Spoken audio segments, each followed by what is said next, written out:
Alright, so we're on. Hi channel, it is I, Patty Pre, and this is the Albuquerque Stripper, Southern California's favorite TT2 race car.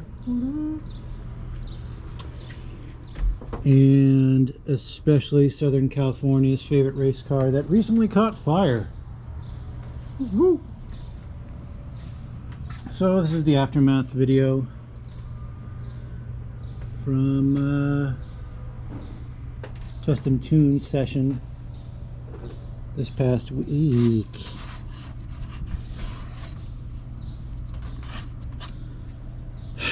So yeah, I guess let's get to it.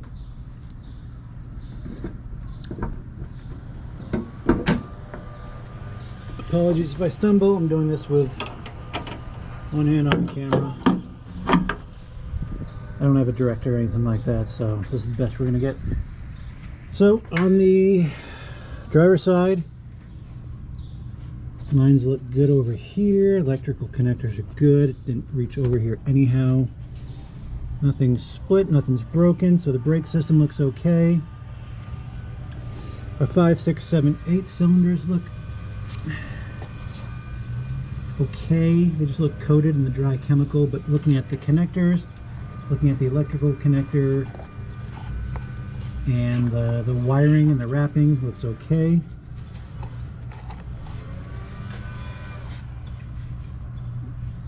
And the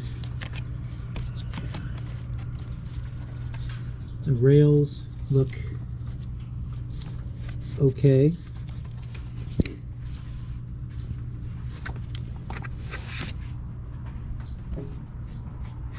Nothing wrong with the intake other than just dirt, the snorkel.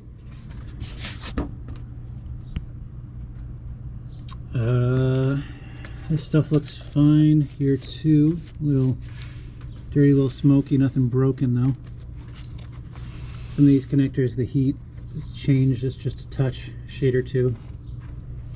What it used to be, we're looking at the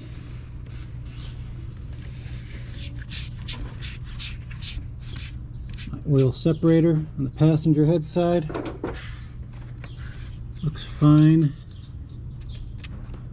except for right about here where it got pinched, probably from the fire touching it and shrinking it, but I can change one of these hoses out. Not a very big deal. The electrical stuff over here looks okay. This wiring wasn't even touched, hasn't melted. Well, it still looks good. But our problems start to happen when we get further back. This guy blew off.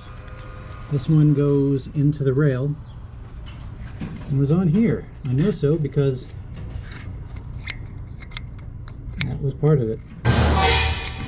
So that sucks. Bolt snapped off.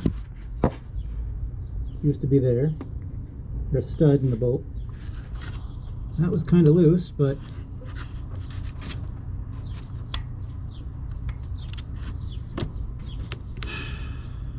so fuel either sprayed out. You can see it on the bottom, maybe. A little bit of air back here. A little gap through this area that we either had fuel come out from there or spraying here through the side, leaking out on top of this, which then has the exhaust header right below it, which very likely set it afire. Flames then working their way up. Again, it's E85, so it's race fuel. Then did a number on this whole area. You can see these lines are burned. That's burned. This is opened up, but I don't see them all fried. Kind of like that though. And then this is the passenger side of the upper intake manifold, or the cap, I guess, that runs along. Might have to get a new coil. Certainly the I think it's the actuator for the IMRCs, or was it CMCR?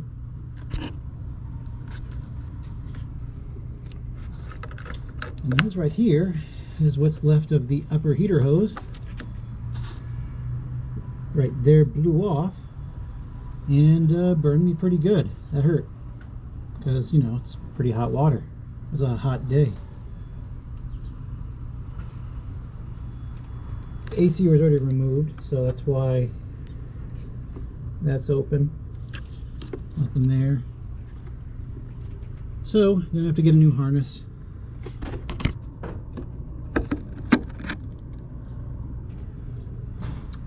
Probably a new intake, or at least take off the IMRCs. New intake might be nice though. Certainly a new hose. And let's see, so going down in here, there's a combination of hot water and fire and all that stuff going on, so might as well just pop our head down there.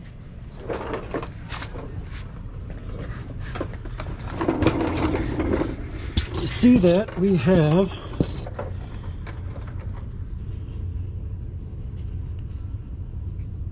looks like the starter once again. It's the fourth. This will be the fourth starter I've had. I don't know for sure though. Looks like it's just the wiring to it, and because this is so close to the exhaust header to begin with, it could operate under high temperature no problem, although melting those things off probably sounds a little too much. We're going to look at the bottom of the oil pan. That's kind of melted a little bit, fused a little bit, but it is holding. There is oil. I didn't leave a big oil puddle, so that's nice, I guess. A little bit of signs of melting, but it's holding fluid. And then this harness coming down here. So there's our passenger side O2, which looks okay. I don't recall it having much wire on it, or cover, or whatever, harness, loom, or whatever over it in the first place. In fact, yeah, it's some. I mean, it's just this stuff that probably just melted away, which it certainly did, because that's still there. And then the rest of this wiring harness up into the transmission. Ew.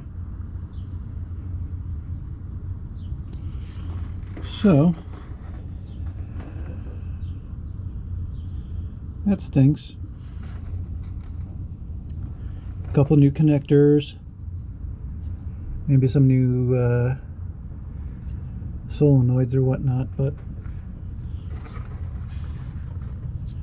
the rest of it looks fine, I guess. So there you have it.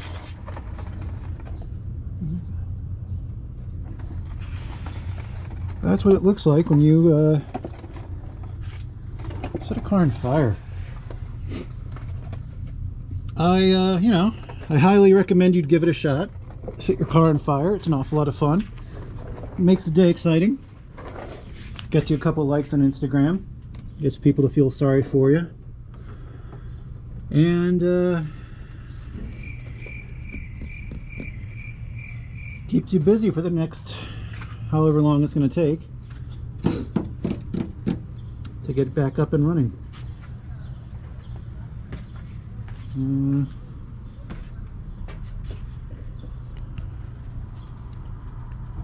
So yeah, I wouldn't recommend doing it,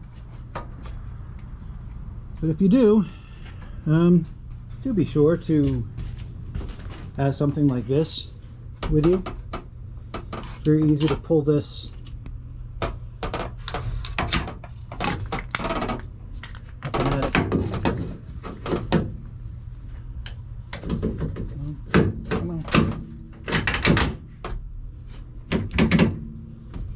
because that is what saved this. If I didn't have it, I don't know what would happen. I have an idea. I don't want to find out. But without any other way of putting it apart, putting it out, just stand there and watch my car burn. That would suck. So it's not the end of the world. Maybe a harness, battery, intake manifold, some time doing all this stuff, hose or two.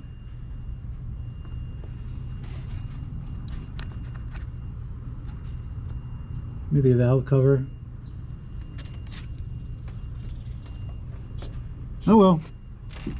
A little bit of cleaning up. And yeah. Yeah, stay safe out there. I'll keep some more pictures going as I continue and restart this process.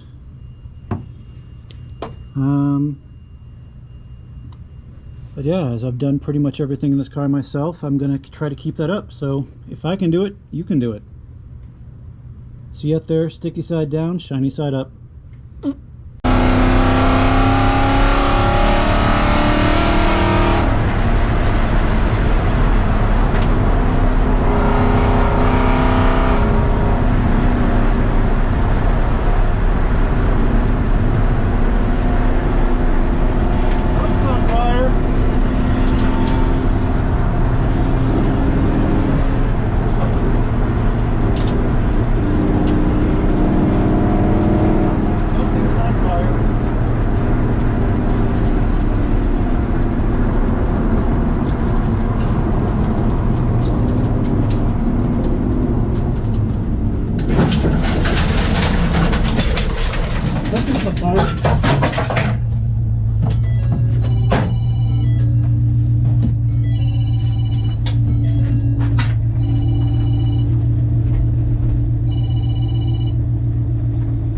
Something's on fire, not Tom.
Well, fire extinguisher works, I think.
It was flame shoes, passenger exhaust side.